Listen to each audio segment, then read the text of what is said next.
Good day and welcome back to another World of Warcraft video. In this video we're going to take a look at Displaced, Corrupted Mementos, the method of farming them and how best to farm them, and then also just talking basically about how you can maximize your farming per run.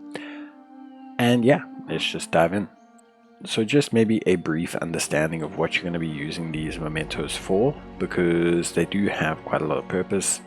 The main one will be, obviously you'll need about 1,000 a week for your main upgrades that you'll need for your hourglass.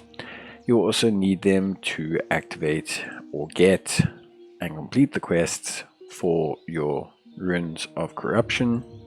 On top of that as well, you can use them for weapons, which is great depending on what achievements you've done, and you can use them to buy mounts, mainly being the corruption of the aspects. So it's really quite a lot of purposes that you have with them. So realistically for me, how can I say, there's definitely a big attraction to farming them. So let's talk about the main method or main acquisition process of getting your Displaced Corrupted Mementos. So something you got to understand is that the amount you obtain is largely dependent on your completion of the objectives for the visions. So whether it's Orgrimmar or whether it's Stormwind, by completing the main objective, so for example defeating Illyria, you will get a certain amount of Displaced Corrupted Mementos. For example, if I just go straight and do it, I will go and get 200. If I go to complete any of the smaller side objectives, that will be 150, and then if I complete the larger ones, it'll be 300 each. So in a full run on the lowest difficulty, you can earn 1,100, not including what you earn within the run itself. So pretty good. Like if you're looking then at, like for example, the corrupted aspect mount, that's 40 runs. It's really not too bad if you think about it. But this scales up a lot based on masks. Now masks are earned once you complete your first run with every single objective done. Once you complete your first run with every single objective done, you will then unlock your first mask, and then after that basically you will be able to start obtaining the other ones. Now if you equip more masks, it will scale upwards. So for example, if you look at the table on the right hand side, by completing the main objective by defeating Illyria with just all 8 masks, I get 680 right off the bat. So it does scale up quite a lot. So if you're starting to really push masks and difficulty in these, then your mementos are going to scale. This also applies to the enemies within, but really it's the main objectives that are going to be the bulk.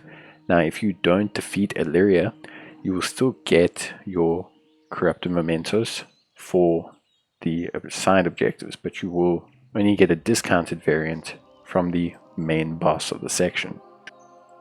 Completing the objectives isn't the only way to get corrupted mementos. Now, corrupted mementos can basically drop from anything: defeating enemies, looting, and generally speaking, defeating rares and enemies will be your primary kind of method. So you'll see here, as we take on this pack and as we defeat them, we got a certain amount of corrupted memories, and these will stack slowly throughout the run. So the further you go on the run, the more enemies you defeat, the better things are going to be for you. So very clearly it is a quite significant situation to beat as many enemies as possible.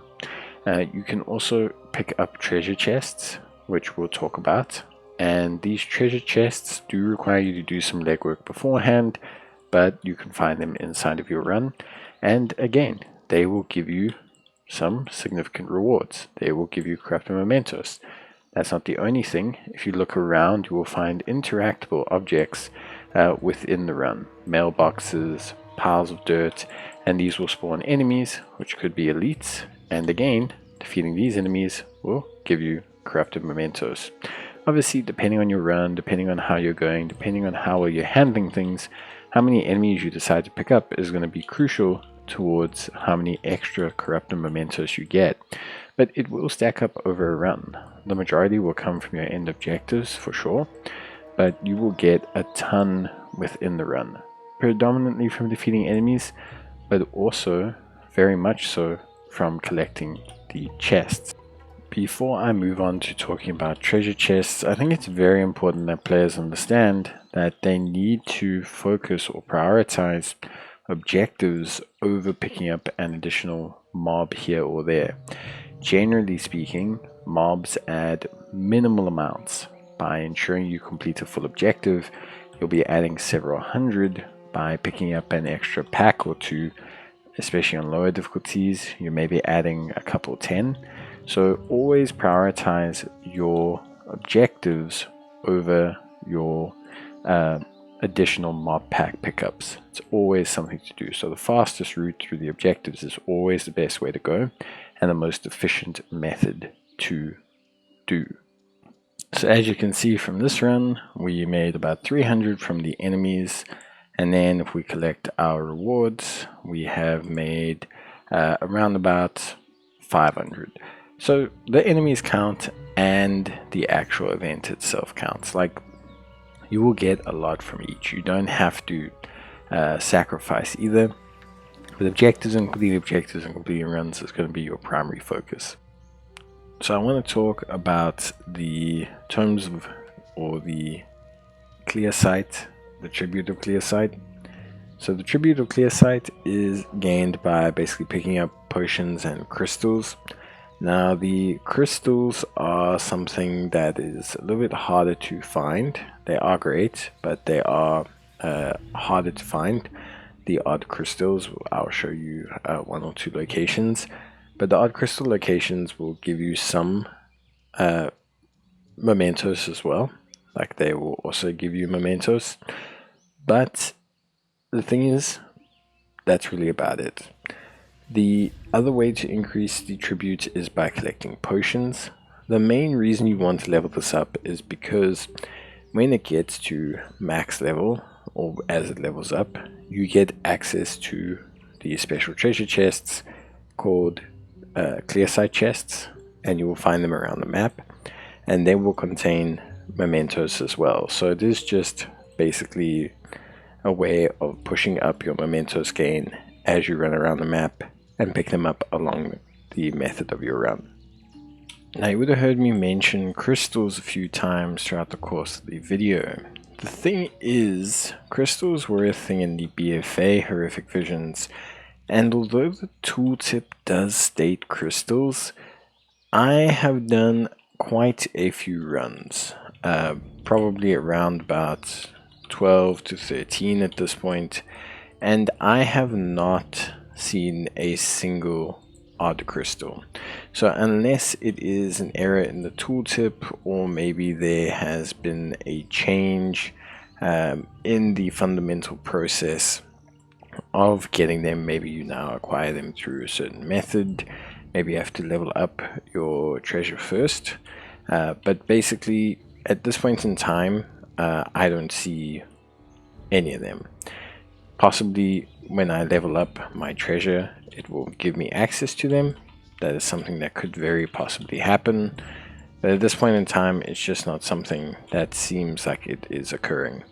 So because of that, I will mention treasures. Treasures theoretically should be able to be found around the map.